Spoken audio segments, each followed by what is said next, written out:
Amigos, é com grande satisfação que vamos dar início à nossa quarta aula sobre o nosso Seminário de Saúde Natural, evento que estamos realizando dentro de um planejamento de 5 apresentações, e vamos dar início a esta nossa aula neste exato momento. Vou seguir aqui o nosso roteiro, conforme vou apresentando na tela. E como naturalmente os amigos já assistiram às 3 aulas anteriores, acredito que esta aula segue um fluxo de percepções e de compreensão que naturalmente vamos relembrar em alguns aspectos nesta nossa quarta apresentação. Bom, o nosso seminário de saúde natural, o quarto tema, como lidar com a depressão e o estresse. Como vamos lidar com depressão e estresse? Nós temos 5 pautas principais, o tema de hoje é depressão e estresse, mas rapidamente me permitam relembrar que nós temos aqui 5 pautas sobre saúde e qualidade de vida.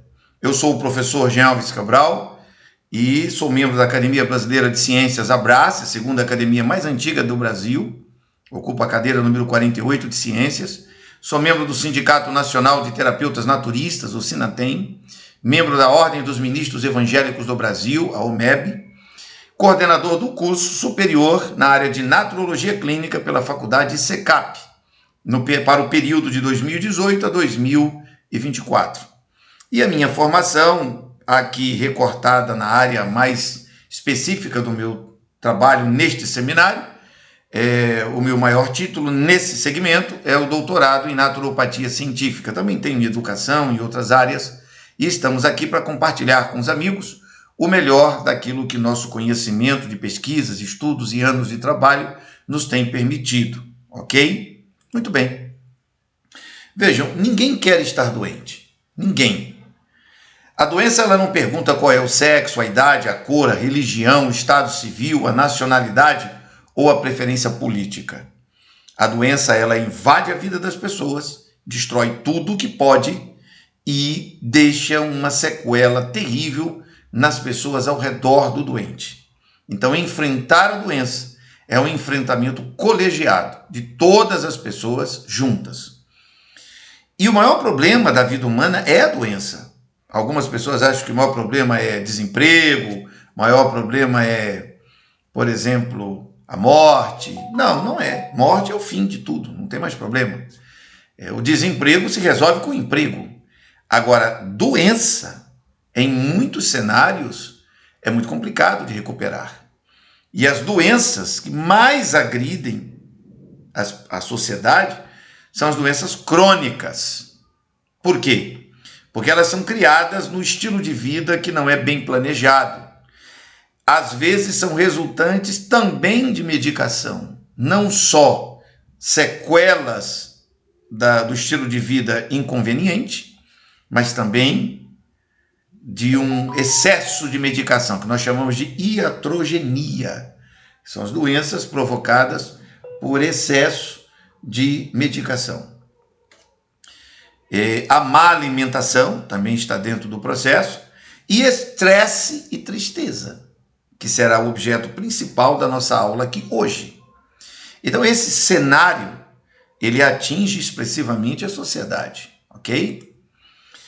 Mas antes de avançarmos, eu quero relembrar, que eu já fiz isso nas 3 aulas anteriores, e quero relembrar aqui, que as 10 principais causas de morte no mundo, na última grande pesquisa, no último grande censo mundial, liderado pela Organização Mundial da Saúde, que foi entre 2000 e 2019, as 10 doenças que mais matam no mundo são, em primeiríssimo lugar, as doenças cardiovasculares, com 31,8%, o câncer, com 17%, as doenças respiratórias, com 7%, e assim sucessivamente. Mas observem, por favor, na tela, que em 5º lugar está a demência, com 4,49%, quase 5%, e deve ter, inclusive, chegado a isso, ou passado, por conta da grande crise da pandemia, que nós experienciamos entre 2020 e até meados de 2022. Foram 2 anos e meio de uma grande crise pandêmica que todo mundo acompanhou, todo mundo sabe do que estamos falando. Então, muito provavelmente, o problema da demência e as doenças mentais agregadas a esse ambiente devem ter crescido expressivamente. Nós vamos ver alguns dados importantes nesta apresentação. Bom, mas existe uma forma de evitar e vencer essas doenças crônicas, esses problemas, utilizando métodos naturais? Esta é uma pergunta válida, porque as pessoas estão cansadas de drogas e medicamentos. Para responder a esta pergunta, eu trago outras 2 reflexões. Se você pudesse ajudar alguém que está com uma doença crônica, usando recursos naturais, você escolheria usar drogas? Você escolheria uma vida de medicamentos? Eu acredito que não. Eu acredito que a maior parte das pessoas escolheria e deve escolher um método mais natural para enfrentamento das adversidades na saúde.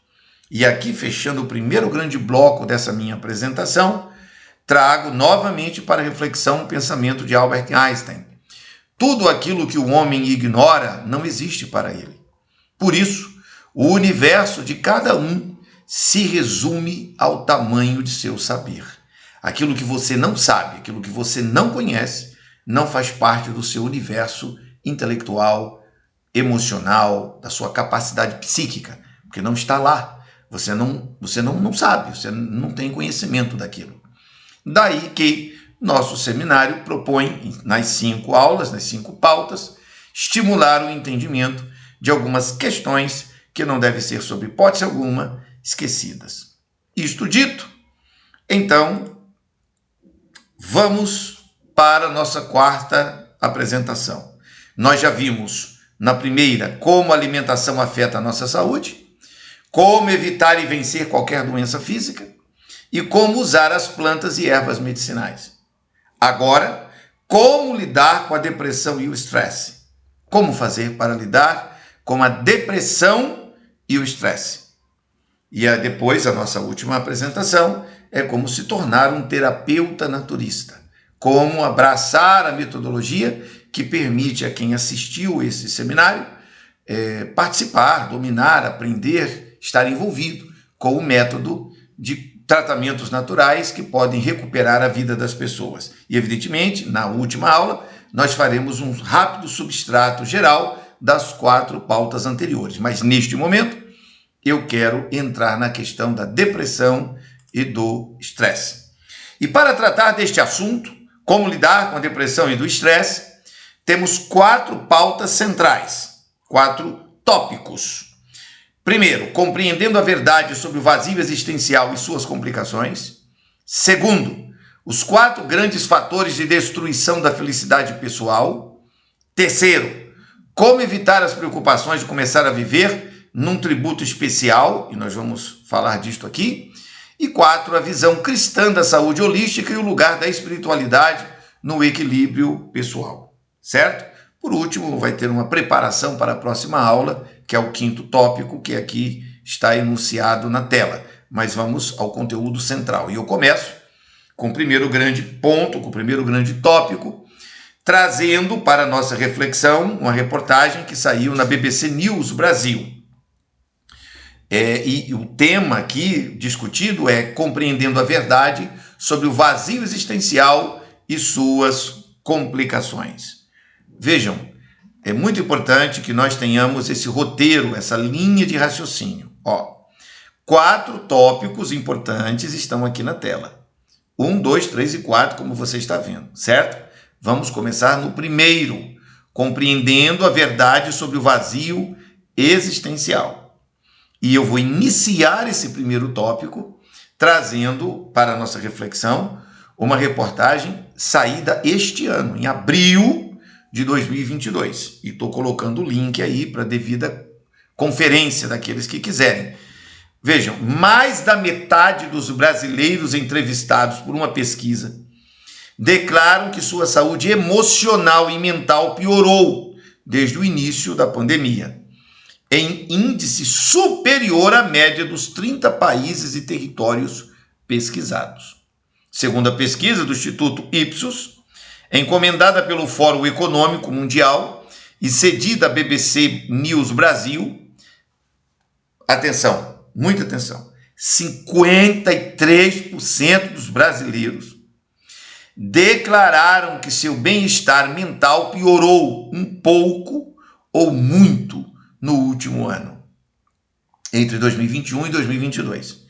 Essa porcentagem só é maior em 4 países. O Brasil é o 5º colocado. Ele perde para a Itália, com 54%, Hungria, com 56%, Chile, 56%, e Turquia, com 61%. A gente já havia percebido isso em outra pesquisa global que fizemos em março do ano passado, quando 41% dos brasileiros relatavam ter sintomas como ansiedade, insônia ou depressão, já por consequência da pandemia. Diz a BBC News Brasil, a esta entidade religiosa, ou jornalística, perdão, a esta empresa de jornalismo, diz a senhora Helena Junqueira, gerente da pesquisa digital da Ipsos, dessa empresa, desse instituto. Em meio à devastação causada pela crise da pandemia no Brasil e a necessidade de isolamento social, a percepção é de que a saúde mental das pessoas está piorando. E, além disso, o tema se tornou mais discutido recentemente.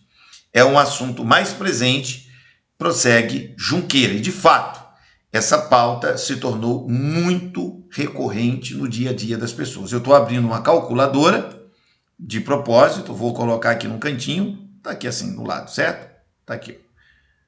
Aqui. 53% dos brasileiros estão com problema. Então vamos fazer uma conta aqui. Ó. Eu vou botar 220 milhões de pessoas vezes 53%. 116 milhões e 600 mil brasileiros estão vivendo uma crise depressiva, de ansiedade, de inquietude, de neurastenia, uma crise emocional e mental. Vamos, por hipótese, só para raciocinar assim por alto, certo? Vamos dizer que a média de uma família tenha 5 pessoas. O marido, a mulher e 3 filhos. Ou 2 filhos e mais alguém. Só para ter uma estimativa, vamos dividir por 5. Então estaríamos falando aqui de 23 milhões. O equivalente percentualmente, proporcionalmente a 23 milhões de famílias doentes mentais, em menor ou maior grau. Gente, 116 milhões de doentes mentais. Eu quero pegar esse quadrinho, vou aqui abrir uma caixinha para em tempo real, colocar aqui uma observação. 116 milhões de brasileiros estão vivendo algum tipo de crise emocional ou mental. Você é um deles? Perdão aqui que eu errei aqui um pouquinho. Você é um deles? Você é uma dessas pessoas que está vivendo uma crise emocional ou mental? Porque 116 milhões de pessoas estão vivendo isso. É muito grave.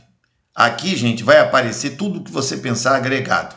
Alcoolismo, uso de maconha, de cocaína, de medicamentos autorizados, medicamentos que são permitidos pela orientação médica e para lidar com crises emocionais, fazer o sujeito dormir. Isso é uma indústria de desgraça. É muita gente doente. E por que elas ficam doentes? Porque elas têm a sensação do vazio no seu ser interior. E aí, exatamente neste ponto, eu quero puxar um fio para a gente refletir, e trazer aqui o que eu chamo de bolha interior. Como se organiza a bolha interior de cada um de nós. Vejam, sob o ponto de vista do entendimento de como é que a vida das pessoas está organizada, deixa eu ver se eu melhoro esse gráfico aqui, que está muito feio. Só um segundo para eu ver se eu melhoro ele. Com certeza eu melhoro, sim.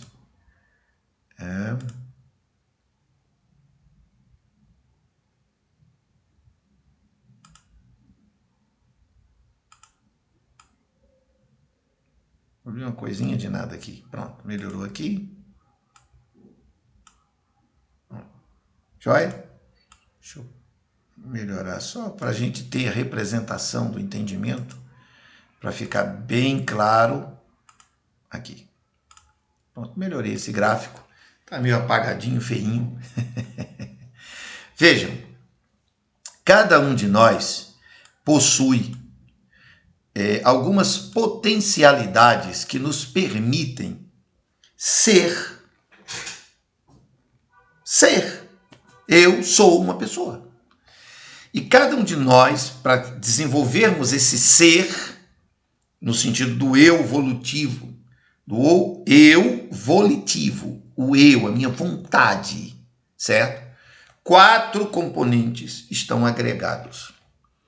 O temperamento, que pode ser colérico, sanguíneo, fleumático ou melancólico.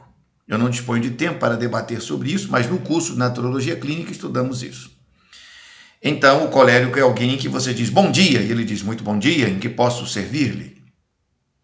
O sanguíneo você diz bom dia, ele diz bom dia, bom dia, bom dia. Ele é todo elétrico, eu sou sanguíneo, falo o tempo todo. Você tem o fleumático, você diz bom dia, e ele... O que foi? O quê? Ele é 2 tempos, ele é mais lento. E você tem o melancólico, você diz bom dia, ele diz bom dia. Sorri, se emociona fácil. Grosso modo, os 4 temperamentos estão soltos no mundo, na sociedade, e qualquer um de nós terá um desses temperamentos. E tem um segundo. O segundo temperamento, ele acontece nos momentos de crise, nos momentos de dificuldade, ele aparece. Então, por exemplo, eu sou sanguíneo colérico. Então, no meu dia a dia, eu sou comunicativo como estou sendo aqui. Mas quando eu tenho um trabalho, uma coisa, uma responsabilidade, um problema, eu me torno muito sério.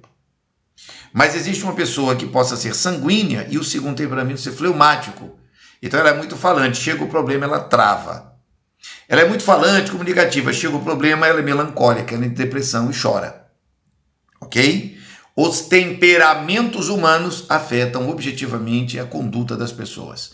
E ele está diretamente ligado a um condicionamento físico. Tem a ver com glândulas, onde se produz hormônios que vão afetar a capacidade do desenvolvimento do temperamento, já saindo do físico e entrando no campo emocional. As nossas emoções são provocadas ou por um fenômeno físico gerado por uma disfunção hormonal ou pelo confronto de circunstâncias atuais que me fazem refletir, repensar ou reviver memórias. Memórias tristes, negativas e ruins me levam a uma situação negativa e ruim. Ódio, mágoa, rancor, ira, ciúme, inveja, vem de memórias. Memórias.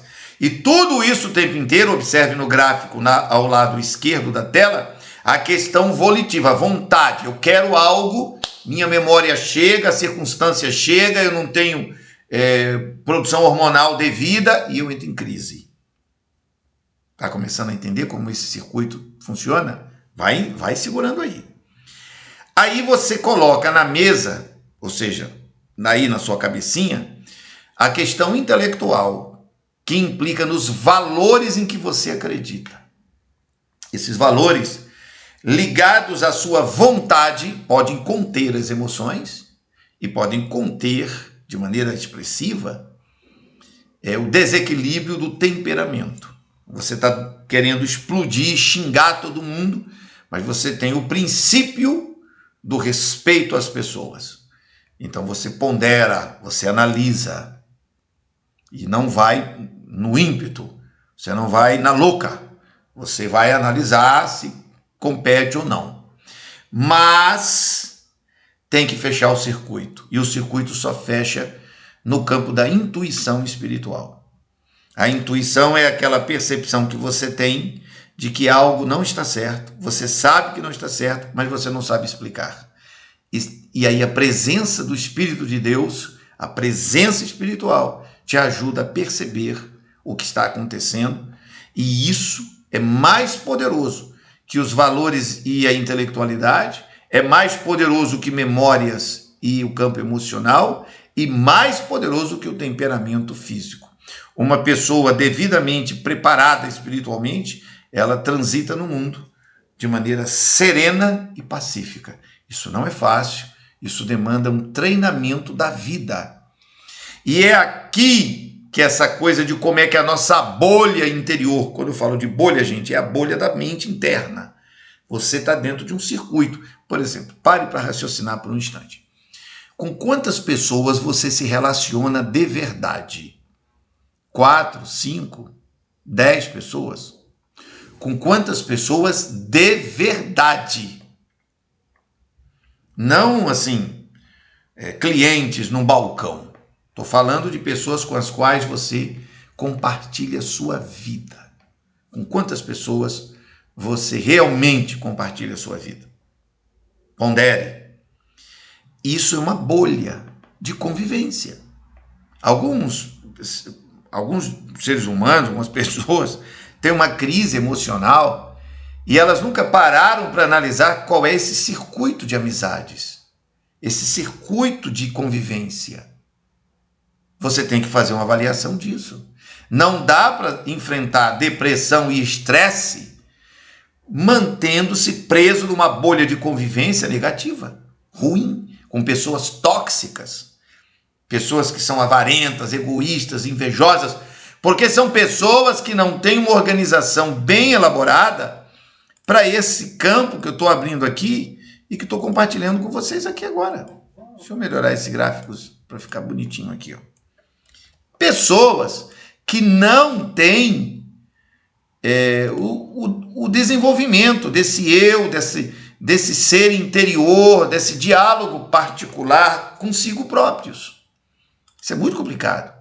Por exemplo, você tem amigos que são usuários de drogas de qualquer tipo. O que esse camarada pode te oferecer assim de profundidade reflexiva da vida? Nada. Ele não consegue nem cuidar da vida dele.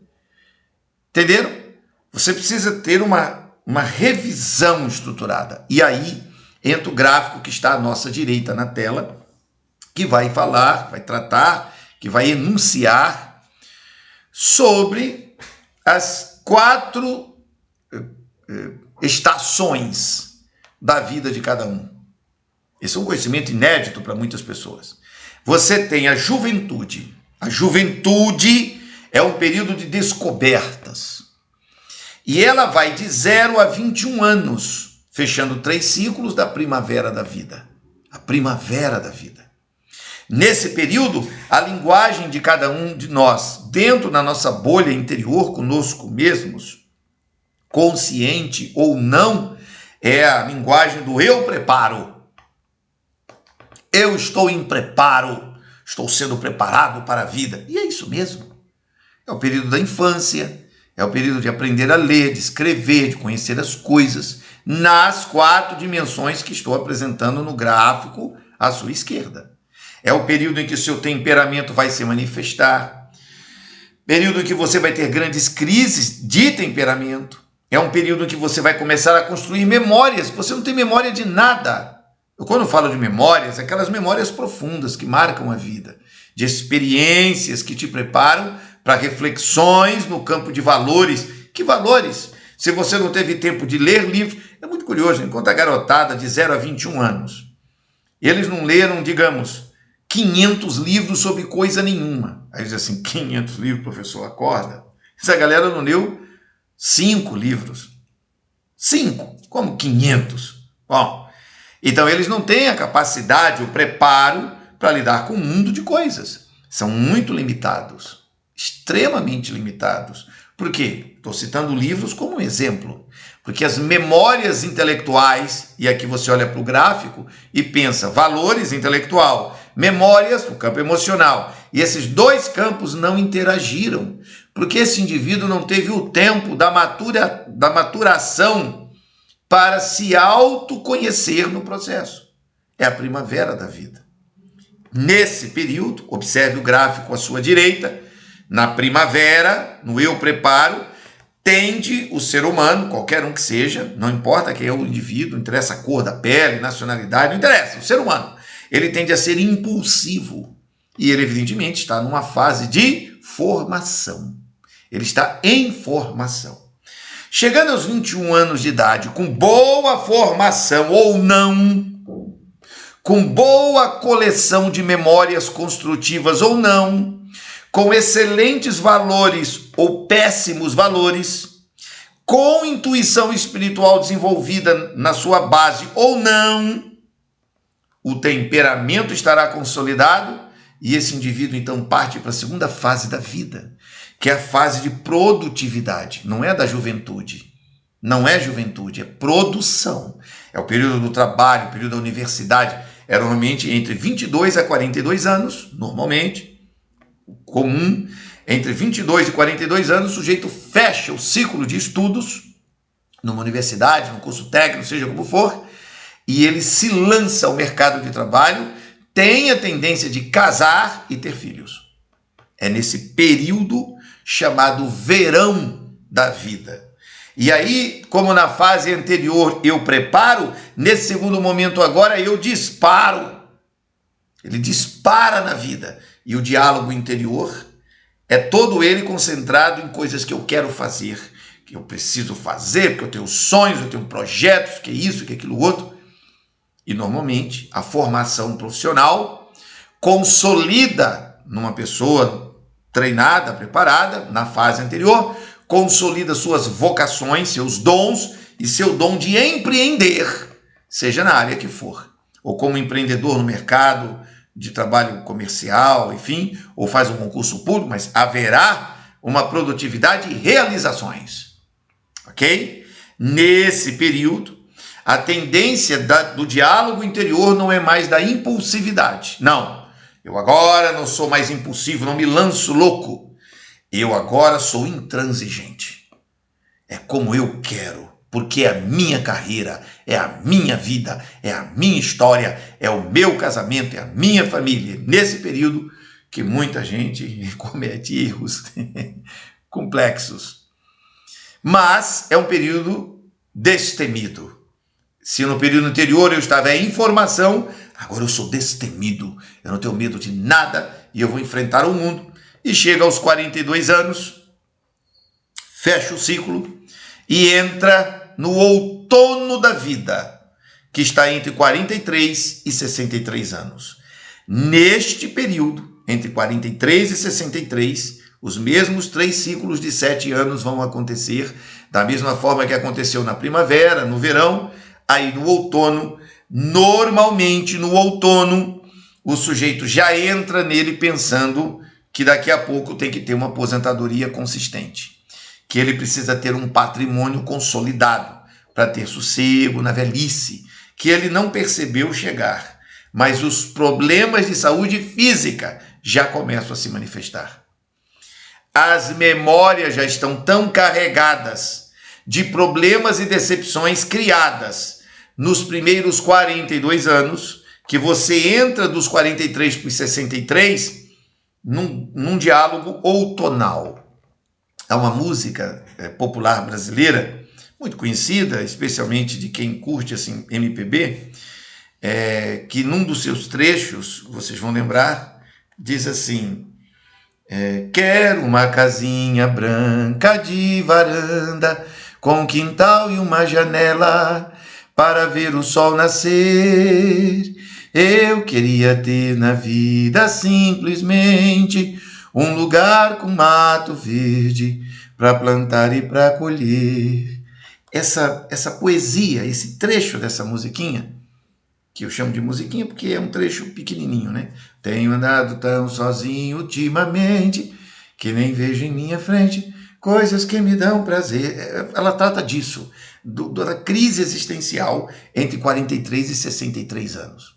E nesse período, é o período em que se constrói o que nós chamamos de maturidade. E se você na fase primeira tinha descobertas, na segunda realizações, agora você tem desencantos. De 43 a 63 anos nós somos marcados pelos desencantos que nós mesmos criamos nos péssimos diálogos que tivemos na fase anterior, que foi impulsiva e intransigente. E aí nos percebemos imperfeitos. E a percepção da imperfeição mata aquele período em formação, o período destemido, tudo isso fica no passado, e eu agora sou cuidadoso, ponderado, calmo, cuidadoso. Já não há mais a petulância, a arrogância do destemido, da intransigência. Eu agora começo a fazer concessões, a dialogar, a ter mais ponderação. E isso é um fenômeno do outono da vida. Eu estou cheio de desencantos, coisas que eu queria realizar e não deu certo, e aí o sujeito, como dizemos na gíria, baixa a bola, se acalma, deixa de zoada e fica mais calmo. E aí a última fase, eu particularmente estou na fase dos 43 aos 63 quando gravo esta aula. Estou bem no meio do processo, 54 anos. Eu fiz 53 no ano passado, então eu estava em 43 a 63 no ano passado, 53, agora 54. Eu já comecei a me inclinar para o outono, mas indo agora em direção ao inverno da vida. E o inverno é o período frio. Se na primeira fase eu me preparo, na segunda eu disparo, e na terceira eu paro, se acalme, pare, vamos ter maturidade. Na próxima fase, eu vou procurar reparar.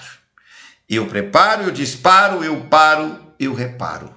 E esse período da reparação, normalmente, em quem consegue ter saúde para tanto, ocorre entre os 64 e os 84 anos, ou até mais, se tiver saúde. E esse é o período da velhice. A palavra é esta.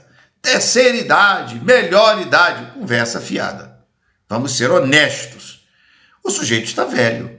Para os padrões da sociedade que vivemos, ele não consegue ter a força que tinha na juventude. Ele não tem a capacidade de força da produtividade no período de 22 a 42. Ele não tem mais aquela fase da maturidade, de ser cuidadoso. Já não é mais convidado para nada. Quando dá um determinado horário, está dormindo. O metabolismo está mais lento. O corpo está envelhecido. A pele está enrugada. Os ossos já não respondem. Não dá para jogar uma Copa do Mundo com 64 anos de idade. E daí para frente, abre aspas, a ladeira para baixo, fecha aspas, vai em direção à morte. E aqui os grandes significados profundos da vida aparecem. O sujeito tem a tendência do recolhimento. Vai se recolher. Como no inverno, em que a gente tende a ficar empacotado num casacão, bota uma touquinha, tá frio e tal, e fica recolhido. Nesse período do recolhimento, aquele sujeito impulsivo, intransigente, imperfeito, agora se vê incapaz. Incapaz. Não dá mais. Poxa, se eu tivesse meus 21 anos de idade, quando eu tinha energia, impulsividade, mas com a cabeça que eu tenho hoje. Você já ouviu os idosos dizerem isso. E é nesse período em que surge a fragilidade orgânica, as memórias talvez não sejam tão boas, porque o sujeito pode desenvolver certos problemas de saúde que fazem com que as memórias não sejam boas. Ele já perdeu algumas pessoas queridas, morreram pessoas da sua história. No entanto, seus valores estão mais firmes e consolidados, e a sua intuição da presença de Deus é mais aflorada. Se evidentemente quis desenvolver isso ao longo da sua história. A bolha interior, meu prezado amigo e amiga que assiste esta minha aula, tem a ver com isso que eu estou apresentando aqui, agora, nessa tela. Você não tem como vencer a depressão e o estresse se você não se reconhecer neste processo que está aqui na tela e que é uma questão de autopercepção, de diálogo interior e de calma e de busca interior. Quantos anos você tem? 25, 26, 21, 17, 45, 50, 70, 80? Quantos anos você tem de vida? E quantos anos você tem de desenvolvimento do seu temperamento, das suas memórias, dos seus valores, da sua intuição? Ou você é alguém que está com 43 anos e está doente, emocional, pensando que está na primavera da vida? Você tem que reconhecer o momento da sua vida e reconhecer no momento da sua vida o seu temperamento, suas memórias, os valores que você tem cultivado, porque você vai colher isso que você é nesse cenário que está aqui na tela. Eu, professor Jean, estou colhendo o que eu sou nesse processo. Eu dou graças a Deus pela oportunidade de ter estudado e poder chegar aos 54 anos com a capacidade não só de viver essa experiência que aqui estou dizendo, mas de poder compartilhar contigo de maneira breve, porque a minha aula tem um prazo para ser apresentada, mas poder compartilhar contigo isso que eu estou dizendo aqui. Então, de 0 a 21 anos de idade, eu fui exatamente isso tudo que está escrito aqui. Eu tive uma juventude poderosa, fiz minhas descobertas, passei por um período de preparo que não foi bom, eu não tive uma boa formação de base de jeito nenhum, eu fui extremamente impulsivo e a minha formação foi péssima. E eu hoje, aos 54 anos, sei fazer essa autocrítica. Mas dos 22 aos 42, eu tive a oportunidade, e aí onde foi a virada da minha vida, de por causa do trabalho, da necessidade de encontrar a capacidade de poder ganhar dinheiro, de ter uma vida relativamente confortável. Eu não sou um homem rico, mas também não sou pobre. Eu sou alguém da classe média. Eu não sou nem da classe média alta e nem da classe média baixa. Então, eu não sou homem de posses, mas eu também não tenho miséria. Eu der vontade de comer alguma coisa, eu tenho dinheiro, porque eu trabalho, tenho qualificação profissional e consigo comer aquela coisa que me deu vontade de comer. Se eu quiser comprar um terno novo, por exemplo, ninguém compra terno todos os meses, mas vamos dizer que por ano eu quero comprar 2 ternos novos, eu consigo comprar, certo? Então assim, eu estou dentro de uma janela que entre 22 a 42 eu consolidei uma carreira. E eu tive essa oportunidade estudando, porque foi a minha escolha. Mas você que está me assistindo pode ter outros caminhos. Só quero lhe dizer que se você não se organiza para ter isso, você não vai ter. Como é que você vai ter uma coisa que você não está nem trabalhando e lutando para ter? E aí onde entra depressão, onde entra estresse, porque quando você tem um choque do que você quer, que a sua vontade está aí desenhado no quadro, na bolinha amarela, e aquilo que você quer fazer, você não consegue fazer, você tem crise. E essa crise destrói, come você por dentro.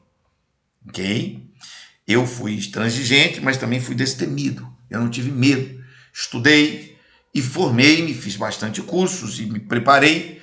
E eu entrei na fase dos 43 e agora estou com 54 e vou em direção aos 63, já buscando realmente um pensamento de aposentadoria, um pensamento de... Por exemplo, eu viajei muito, ainda viajo relativamente bastante em situações de trabalho, mas eu já começo a pensar que vou ter o meu lugar quieto, sabe? Quero uma casinha branca de varanda, com quintal e uma janela para ver o sol nascer. Eu quero isso. Eu estou atrás agora de sossego, não quero mais viajar, só quero viajar em situações muito especiais, quando eu vou me encontrar com a Academia de Ciências, os meus amigos acadêmicos, vou em um grande encontro na Ordem dos Pastores, quando é assim, um evento especial, vai ter um seminário, eu sou convidado para fazer uma semana de oração numa igreja, aí legal, esse é um momento especial, mas assim, viver disso para ganhar a vida, ganhar dinheiro para pagar as contas, não quero, e o que eu quero é minha clínica consolidada, uma sala excelente, eu tenho uma ideia de sala, estou contando aqui para vocês. É o outono da vida. eu já começo a ter outra postura bem diferente. Eu começo a ter que fazer pilates 3 vezes por semana para proteger minha coluna, que não está legal.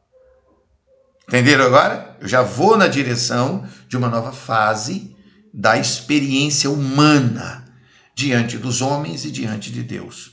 Eu já vislumbro a chegada da morte, um pouco ali na frente. Bom, quero chegar nela com a consciência tranquila, perdão de meus pecados pelo sangue de Cristo e uma obra prestada. Eu quero estar muito bem para poder reparar o que eu puder da história da minha vida dos 64 aos 84. Então não interessa você que está me ouvindo, qual é a fase que você está, não interessa a fase. Você vai viver as 4.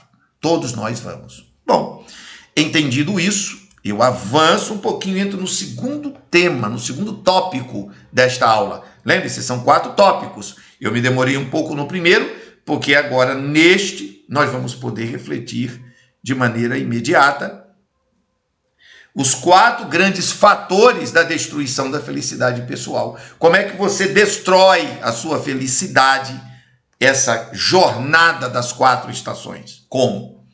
Bom, segundo alguns pesquisadores, as principais causas de depressão, de tristeza profunda, depressão especificamente, são estas que aqui estão enunciadas na tela. Causas: problemas de saúde, que eu já mencionei, pode acontecer problemas hormonais, questões familiares e financeiras, que são questões familiares, o divórcio, um casamento muito ruim, filhos rebeldes, problemas de família. Problemas financeiros, você não tem dinheiro suficiente para viver uma vida minimamente confortável. É um segundo problema. Isso leva a pessoa à infelicidade, depressão, tristeza. Eventos estressantes específicos, como traumas. Então, você sofreu um acidente de carro, você recebeu um golpe no mundo dos negócios, foi assaltado e escapou com vida, mas teve um problema de saúde por conta disso. São muitas situações. Traumas, ok? Fatores físicos. Você pode ter problemas físicos, já nasceu com eles ou não. Problemas físicos. Fumou, por exemplo. Era um fumante, agora o pulmão está todo arrebentado aí com 40 anos, cuspindo catarro verde toda hora, o corpo arrebentado, estou todo doente, todo acabado, entra em depressão. A história do envelhecimento. Algumas pessoas não aceitam bem a história de envelhecer. E isso, evidentemente, está aqui na cena e a gente vai falar um pouquinho sobre isso. Uso de álcool ou de drogas. Tudo isso está ligado com os fatores de destruição da felicidade pessoal. E os sinais que demonstram essa crise são pensamentos ruins persistentes, falta de interesse e de prazer em realizar as suas próprias atividades. Você não está animado, não quer fazer nada. Alteração de peso não intencional, começa a ficar gordo ou ficar magricelo, tanto um quanto o outro. É um sinal somado, tá? Os sinais somados, não é só uma coisa isolada, eles todos juntos.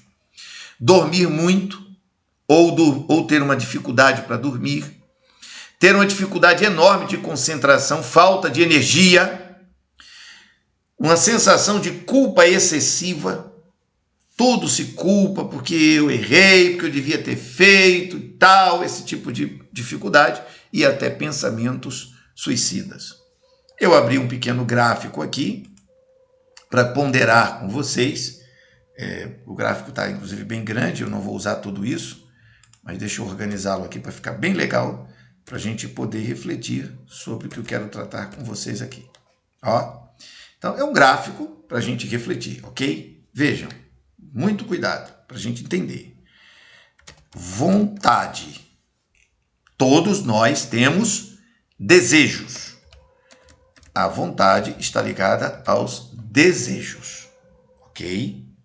Bom, você tem desejos físicos, você tem desejos emocionais, você tem desejos intelectuais e espirituais. Ou não. Não tem, porque você enterrou tudo. Desejo espiritual, não tenho nenhum. Sou ateu, não lá, tô nem aí. Você está mutilado. Desejos intelectuais. Ah, eu já estudei num lugar de livro. Mas aí você está mutilado. Você está travado. Ah, mas já sou velho. Sim, e aí o que isso tem a ver? Então, porque você está aí com 54 anos, eu estou me colocando como velho, ok? Eu sei que é depois dos 64. Vamos lá, falta 10 anos para mim. Ah, eu estou com 54 anos, já tenho aqui um monte de diplomas, estou aqui cheio de diplomas, doutorado e tal. Não tenho que estudar mais nada. Quero dizer a você que eu, aos 54 anos, faço 6 cursos de nível superior ao mesmo tempo. Eu estou no ano 2022 quando gravo esta aula. Provavelmente ela vai ser assistida nos anos futuros e no meu site vai aparecer novas formações com a data do ano 2023, 2024, 2025, 2026, 2027. Por quê? Porque eu não aceito enterrar uma potencialidade da minha existência. Entende? Eu não vou enterrar a minha vida espiritual, enterrar a minha capacidade intelectual, de maneira nenhuma. E no cenário emocional, então eu estou tocando meu violão, estou estudando violino. Aqui, ó. Aqui, ó. Deixa eu pegar aqui, ó. Segundo que você vê aqui, ó. Aqui, ó. Eu não sei tocar, certo? Estou estudando. Tá aqui. Tá o violino aqui, ó. Aqui dentro dessa caixinha está meu violino. Mas eu trabalho há bastante tempo com violão. Está aqui o meu violão. Deixa eu pegar ele aqui, apresentar a vocês o meu violão. Ó, aqui o bonitão, tá aqui nessa caixa enorme, gigante, né? Tá aqui o violão e eu trabalho com violão há muitos anos. Então, desde menino, desde os meus 13 anos de idade, eu estou com 54, são muitos anos de viola, né? De violãozão aqui, ó. Deixa eu pegar o bichão aqui, tirar. Diz assim, essa aula dele, ele pegou o violão. Peguei o violão, tá aqui o violão. Tá aqui ele. Deixa eu pegar o paninho para encostar aqui para não arranhar. Tá aqui o violão. Opa. Aqui o violão. Pera aí, deixa eu ajustar aqui melhor para você ver aqui o violão, ó.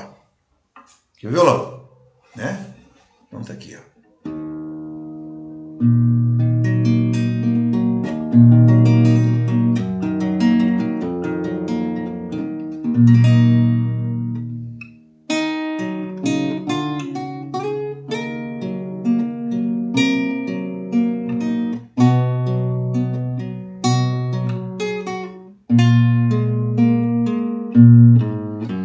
Espera por mim, Senhor, sozinho a vagar, cansado eu estou. Espera por mim, Senhor,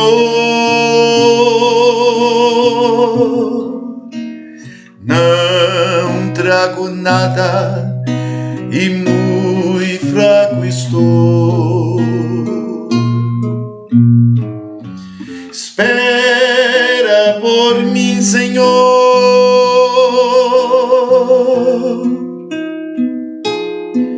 estou tão perdido e há tanto a fazer.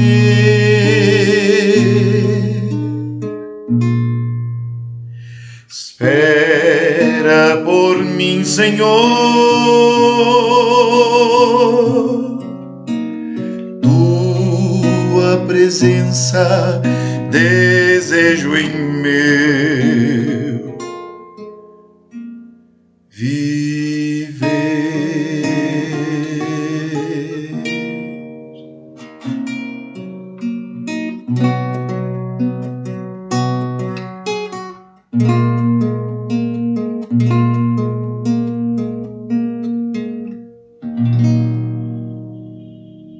Isso tem a ver com cenário emocional.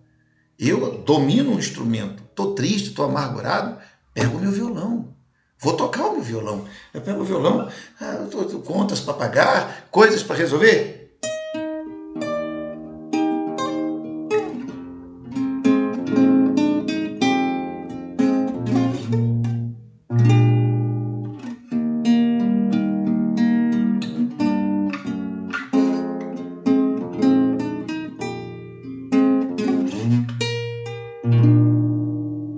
Pego o violão e vou tocar. Gente, há quantidade de tempo que se gasta de maneira inútil, sei lá, dedique-se a um instrumento musical, escolha um, flauta doce, sabe? Mas não dá certo tocar instrumento, pintura, escultura, abre um jardim no fundo da tua casa.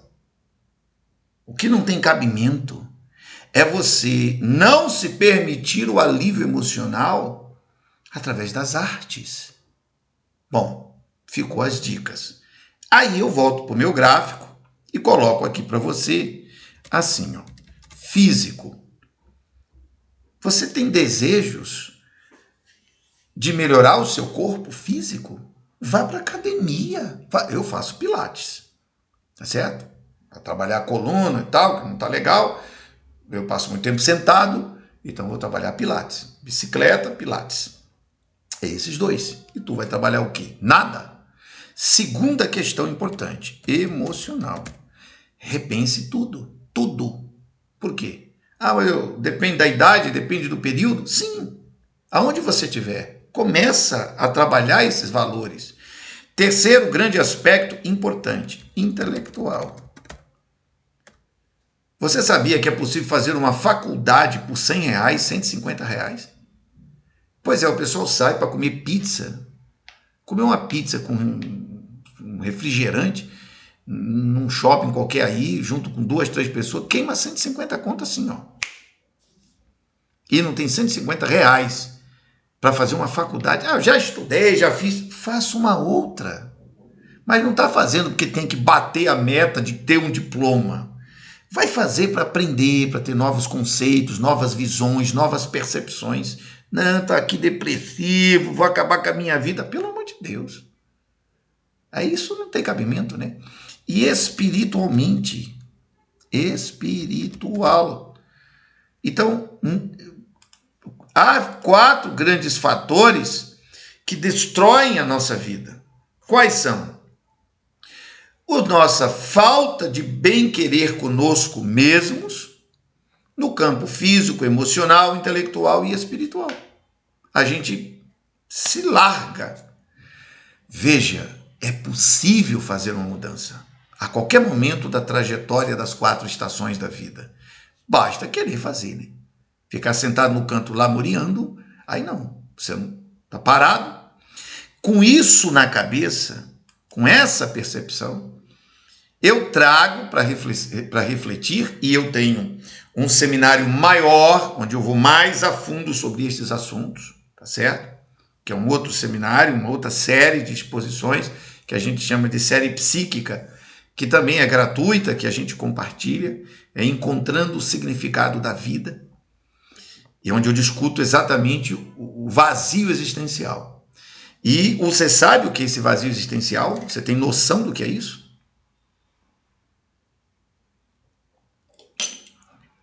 Veja, existem 4 grandes problemas: a depressão, a ansiedade, o estresse e a inquietude.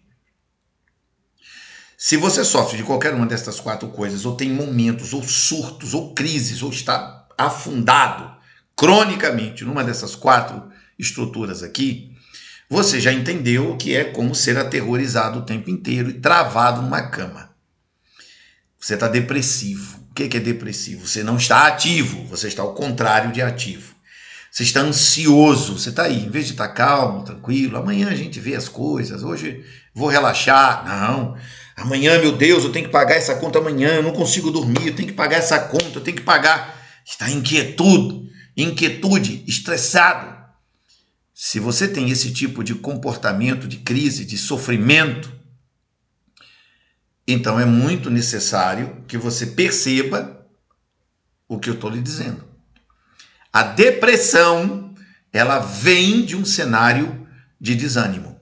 Ela tem uma raiz física, é desequilíbrio hormonal. Eu te aconselho a procurar um endocrinologista com urgência e fazer os seus exames. Tem que ter os exames de todos os cenários hormonais que afetam as emoções. Tireoide, ok? Prolactina, acetilcolina, dopamina, são alguns nomes de alguns hormônios, o endocrinologista vai saber te orientar. É o problema de desânimo físico. Porém, num segundo nível, você não chega à depressão física, arriar dos pneus, por causa do nada. Houve antes disto uma crise de ansiedade. Antes de se tornar um depressivo, você é um ansioso.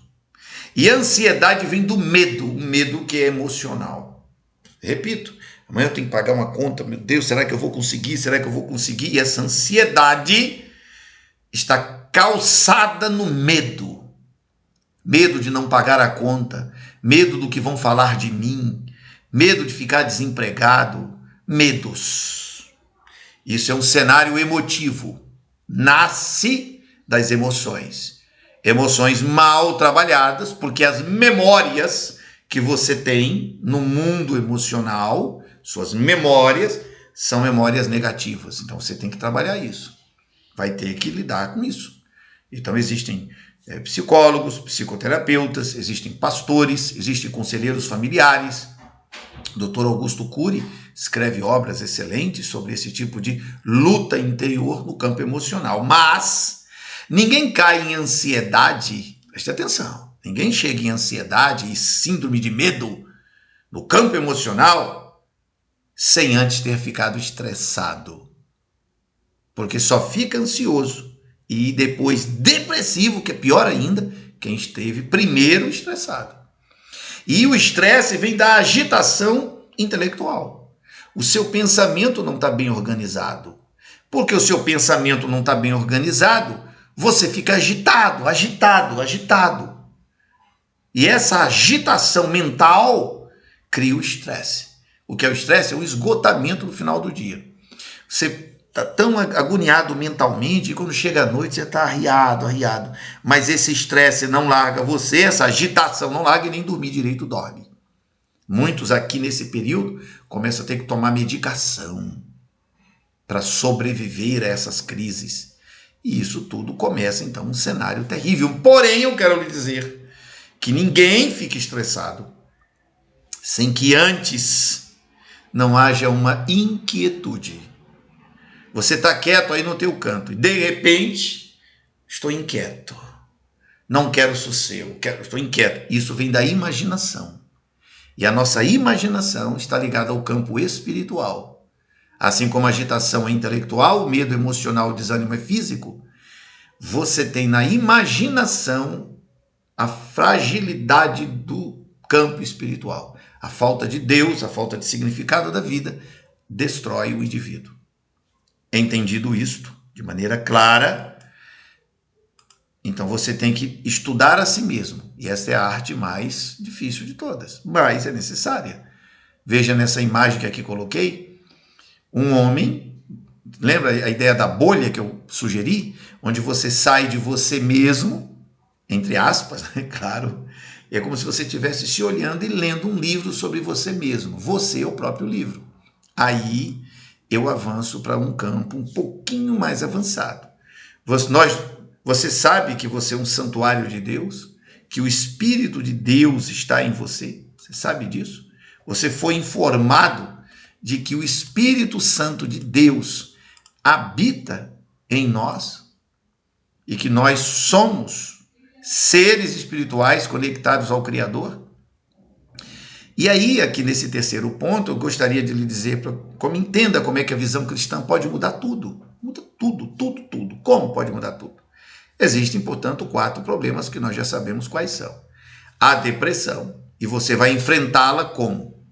No universo da medicina natural, da naturologia clínica que eu ensino, e que tem uma confissão cristã nela, não é de uma igreja, não é de uma denominação, ela é de filosofia cristã. A depressão você enfrenta com saúde física. Por isso disse, procure endocrinologista. Vai ver se tem aí descompensações e tal, mas vamos melhorar a alimentação, vamos fazer atividade física, vamos trabalhar o físico. Então vai fazer, eu, por exemplo, estou fazendo pilates, repeti pela 5ª vez isso. Estou querendo ver se você que está me ouvindo aí vai fazer também. RPG, pilates, ginástica, bicicleta, academia, vai fazer alguma coisa física, pula na natação. Vai para a natação que vai dar certo. A ansiedade você enfrenta com um propósito emocional. O que é propósito emocional? Escolha abençoar as pessoas ao seu redor. Você está triste, amargurado?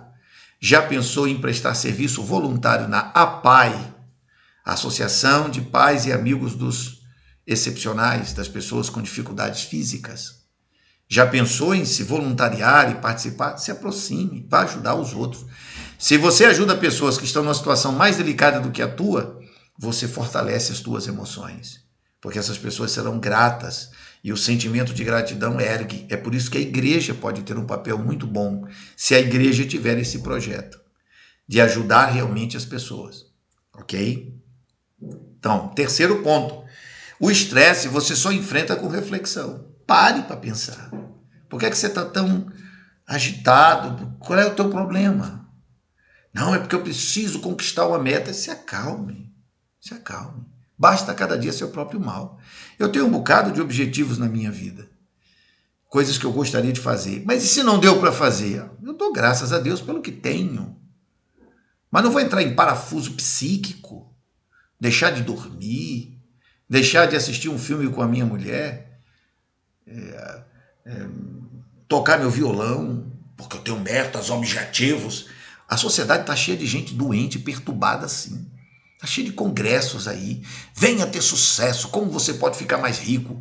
Essa demência, essa loucura, corrói o cara por dentro. Vá com calma, mas isso exige ponderação, reflexão, certo? Bom, a inquietude você só resolve com comunhão com Deus. Veja que na minha exposição eu coloco aqui na tela, você está vendo, eu tenho depressão, número 1, depressão, número 2, ansiedade, número 3, estresse, número 4, inquietude. Mas eu estou vindo do mais grave para o menos grave. Ficou claro isso para você? Então, primeiro você tem que resolver a tua inquietude. Como? Comunhão com Deus. Aí, como você não está inquieto, você está em paz interior, você nem chega ao estresse. Não vai acontecer estresse. Porque se você está em comunhão com Deus, imediatamente a reflexão acontece. Imediatamente o propósito emocional com Deus acontece. E a saúde física, naturalmente, será uma meta imediata, porque você é santuário do Espírito de Deus, como está escrito aqui na imagem, 1 Coríntios 3, versos 16 e 17.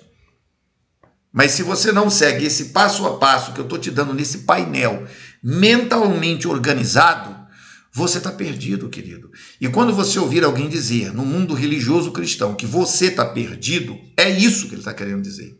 É que você não tem a salvação de Deus na tua vida, e por não ter a salvação de Deus verdadeiramente na tua vida, tu é inquieto, estressado, ansioso e vira depressivo. De depressivo para suicida custa pouco. Custa pouco, por quê? Porque o diabo ajuda. O demônio, o Satanás, ele ajuda.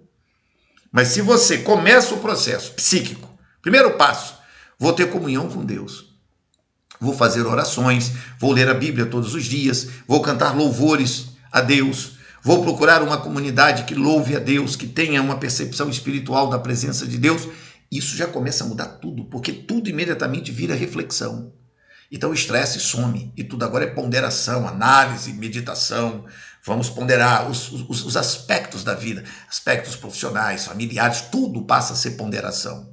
Porque o reino de Deus envolve tudo. E aí o propósito emocional se consolida. Como propósito emocional? Eu quero ser feliz com a minha família. Isso é um propósito emocional. E aí a tua saúde física já começa a melhorar só por causa dessa nova maneira de pensar. Entendeu? Bom, isso consolidado, eu tenho que te recomendar 4 práticas. 4 práticas que você deve fazer, que você deve praticar. Ah, mas eu não estou doente. Exatamente. Para nunca ficar, pratique o que eu estou dizendo como medida preventiva. Se você já está em crise de inquietude, estresse, ansiedade ou depressão, o primeiro passo é começar a fazer o que eu estou dizendo aqui agora na prática. Na prática. Primeiro, vai aprender a orar a Deus. Ah, eu não sei como eu vou fazer. Começa com o Pai Nosso.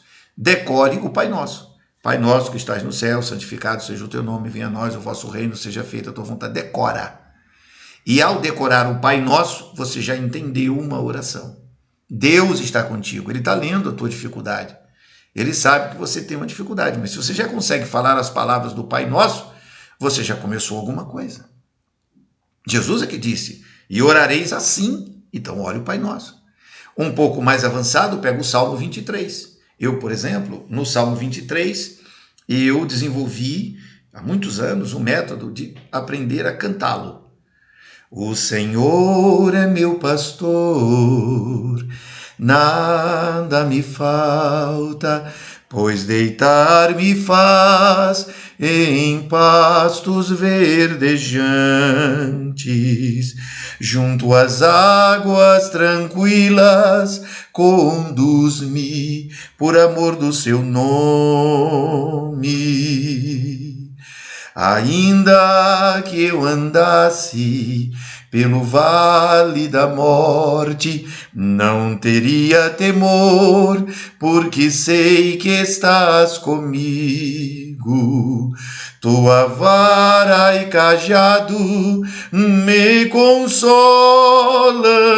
na jornada, sim, consolam a mim. Preparas-me uma mesa perante mim e os inimigos meus. Unges minha cabeça com óleo, meu cálice transborda.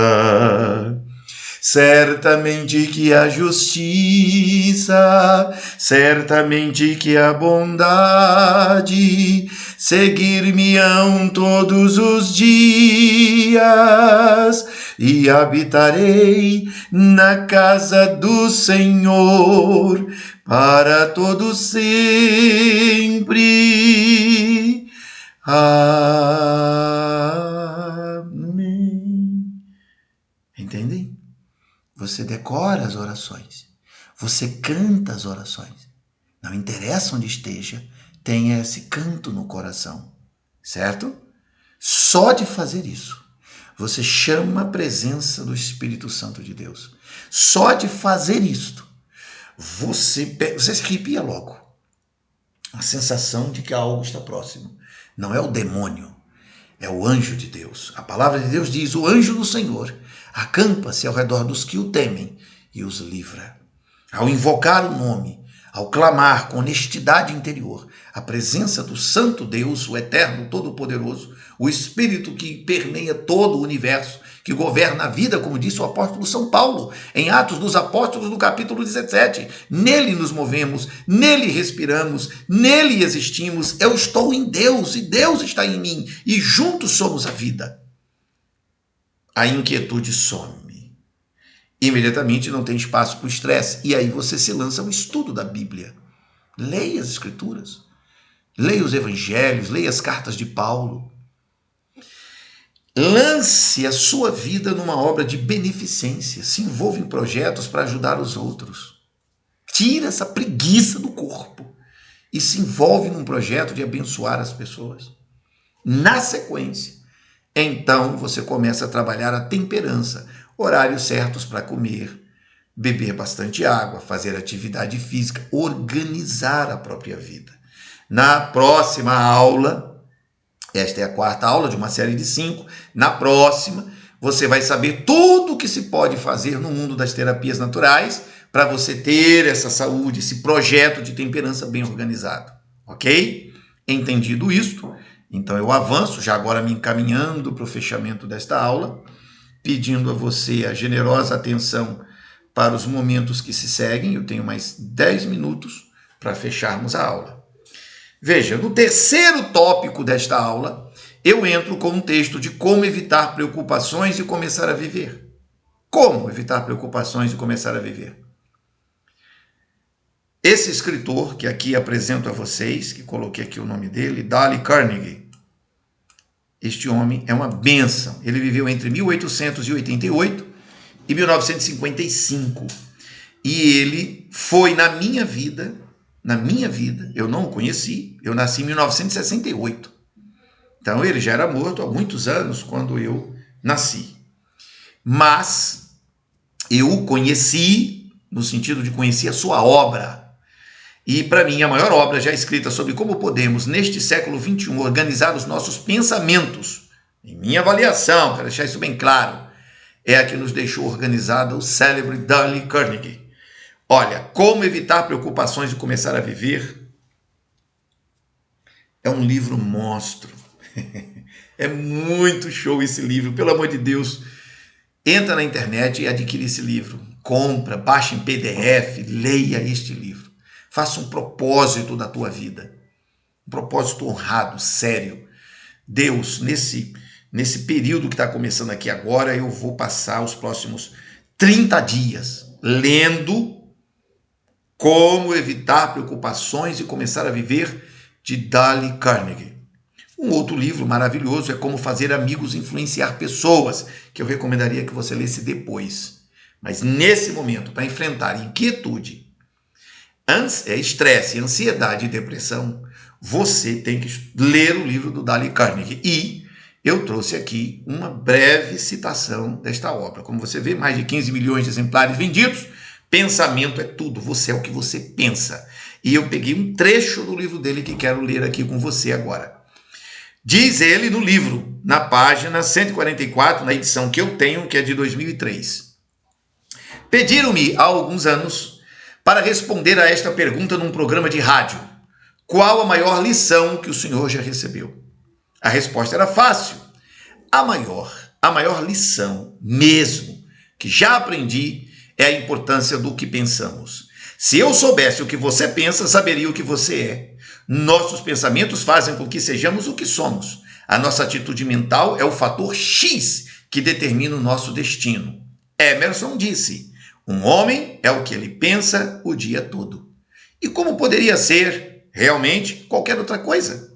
Sei, agora, sem qualquer sombra de dúvida, que o maior problema que você e eu temos de enfrentar, na verdade, quase que o único problema que temos de enfrentar é o da escolha de pensamentos acertados. Se pudermos fazer isto, estaremos no caminho que nos conduzirá à solução de todos os nossos problemas. Marco Aurélio, o grande filósofo que dirigiu o Império Romano, resumiu tudo isso em 9 palavras. 9 palavras que podem determinar o seu destino. Quais são essas palavras? Nossa vida é o que os nossos pensamentos determinam. Numa segunda passagem, na mesma obra maravilhosa, que ajuda a organizar a cabeça nessa bolha interior que está aí, não importa a fase da estação da vida que tu está vivendo, organiza, ele diz, a página 144, nossa vida é o que os nossos pensamentos determinam. Acabei de ler isso no quadrinho anterior. Sim, se tivermos pensamentos felizes, seremos felizes. Se pensarmos em coisas que nos causam medo, seremos medrosos. Se pensarmos em doenças, provavelmente ficaremos doentes. Se pensarmos no fracasso, fracassaremos, com toda certeza. Se nos entregarmos à autopiedade, todos irão querer nos evitar, afastar-se de nós. Você não é, disse Norman Vincent Peale, o que você pensa que é. Mas o que você pensa, isso você é. Olha, essa última frase do Norman Vincent é fantástica. O que você não é o que você pensa que é. Mas aquilo que você pensa, isso você se torna. Isso você realiza. A Bíblia Sagrada diz, em Provérbios capítulo 4, no versículo 23 até o versículo 27. A palavra de Deus diz assim: guarda o teu pensamento com toda diligência, porque dele procedem todas as questões da vida. Afasta de ti a boca maléfica e afasta de ti os lábios perversos. Que os teus olhos olhem para frente, que as tuas pálpebras olhem direto diante de ti. Pondera a vereda dos teus pés, e que todos os teus caminhos sejam estabelecidos. Não te vires nem para a mão direita, nem para a mão esquerda. remove o teu pé do mal. Meus amigos, querem enfrentar, vencer, dominar, sair da depressão e do estresse? Estão aqui as dicas. E você pode, na leitura dessa magnífica obra do Dale Carnegie, desenvolver muito do conhecimento de si próprio. Último tópico desta nossa aula, a visão cristã da saúde holística e o lugar da espiritualidade do equilíbrio pessoal. E que acordo pode existir, diz a Bíblia Sagrada em 2 Coríntios capítulo 6, verso 16 ao 18. E que acordo pode existir entre o santuário de Deus e os ídolos? Porquanto somos santuário do Deus vivo, como declarou o próprio Senhor. Habitarei neles e entre eles caminharei, serei o seu Deus e eles serão o meu povo. Portanto, saí do meio deles e separai-vos, diz o Senhor, e não toqueis em nada que seja impuro, e eu vos receberei. Serei para vós pai, sereis para mim filhos e filhas, diz o Senhor Todo-Poderoso. Em Hebreus, capítulo 3, no verso 6, Cristo, no entanto, é fiel como filho sobre a casa de Deus, e essa casa, precisamente, somos nós. É preciso que você, que está em depressão, estresse, ansiedade, inquietude, entenda que você é casa de Deus, lugar onde o seu espírito vive, santuário. Você é o santuário, não é o templo da denominação, é você. Isto é, se retivermos com fé perseverante a coragem e a esperança da qual nos gloriamos. E nos gloriamos em quê? Em sermos a casa de Deus, a nossa vida. Nele, o edifício inteiro, bem ajustado, cresce para ser um santuário santo no Senhor, bem ajustado. Memórias, temperamentos, valores, intuição. Entendem minha aula agora? Bem ajustado, no qual também vós, juntos, sois edificados para a morada de Deus no Espírito. Efésios capítulo 2, verso 21 e 22.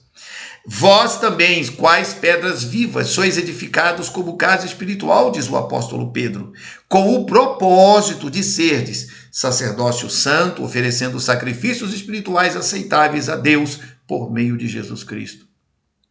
Não sabeis que sois santuários de Deus? Não há justificativa para vivermos em depressão, nem estresse, nem ansiedade, nem inquietos. É necessário apresentarmos o nosso corpo físico, o nosso culto espiritual, renovarmos a nossa mente para que possamos experimentar qual seja a boa, perfeita e agradável vontade de Deus. E há no mundo de Israel o Shema Israel. Shema significa escuta. E o que o Shema Israel diz em Deuteronômio 6, versículo 5? Ouve, ó Israel, o Senhor nosso Deus é o único Deus. Amarás, pois, ao Senhor teu Deus de todo o teu coração, de toda a tua alma, de todas as tuas forças. Nós devemos buscar a presença de Deus. A depressão, estresse, inquietude e ansiedade só se vence desta forma. E o corpo físico deve ser trabalhado, as emoções trabalhadas, o entendimento e o pensamento trabalhado e a nossa alma e espiritualidade trabalhada. Chegamos ao término de minha aula. Eu tenho um time. Eu quero te convidar para assistir a próxima aula. Fique atento aqui no nosso grupo, nos canais de comunicação, como se tornar um terapeuta verdadeiramente holístico e quais são as técnicas naturais que a gente utiliza para recuperar a saúde das pessoas. E eu, evidentemente, vou falar na próxima aula, no finalzinho dela, de um curso que eu tenho de naturologia clínica, reconhecido pelo Ministério da Educação, onde você pode se tornar um terapeuta se tiver interesse. Mas isso é sem compromisso, fica à vontade, certo? Se você quiser saber agora sobre este curso, basta entrar aí no naturologiaclinica.org ou entrar em contato com o nosso gabinete no 81 99960 8811, falar com a minha secretária no nosso gabinete. Meus amigos, chegamos ao fim. E eu quero agradecer a você a generosidade, o carinho, o respeito de ter ouvido as minhas considerações. E eu espero ter acrescentado à tua história e à tua vida um pouco mais nessa jornada, no processo. Mas, em vez de terminar com esta imagem aqui, que eu apresento, né, o seminário de saúde natural, você entra no Telegram e basta entrar no Telegram, no sistema Telegram e digitar Seminário de Saúde Natural. E entra no nosso grupo, é de graça, você só entra se você quiser. Eu não vou te mandar, o convite é esse. Entra lá, digita Seminário de Saúde Natural, clica, entrar no grupo, pronto, você acompanhará muitas mensagens, materiais que eu encaminho. Mas não quero terminar minha aula com essa imagem. Eu quero terminar a minha aula com esta imagem aqui, ó. Peraí. Não. Aqui são as imagens que nós trabalhamos ao longo desse curso, certo? Não quero terminar com nenhuma delas. Não, antes. Nossa, cadê a imagem? Aqui. Quero terminar com esta imagem aqui. Esta imagem. Eu queria que você levasse no coração essa imagem. Essa. Aonde você tem que aprender a trabalhar a sua bolha interior. O seu universo interior. E respeite o período da vida em que você está. E dentro dele, peça perdão a Deus de todos os pecados, e Deus perdoa imediatamente, porque o sacrifício de Jesus Cristo é suficiente para perdoar qualquer pecador e qualquer nível de pecado. E desse ponto para frente, esqueça essa história de pecado e vamos firmes na reconstrução da própria vida. Sugiro a você o livro que já apresentei nesta aula. Ok? Que Deus nos abençoe, um grande abraço e até a nossa próxima aula. Até mais.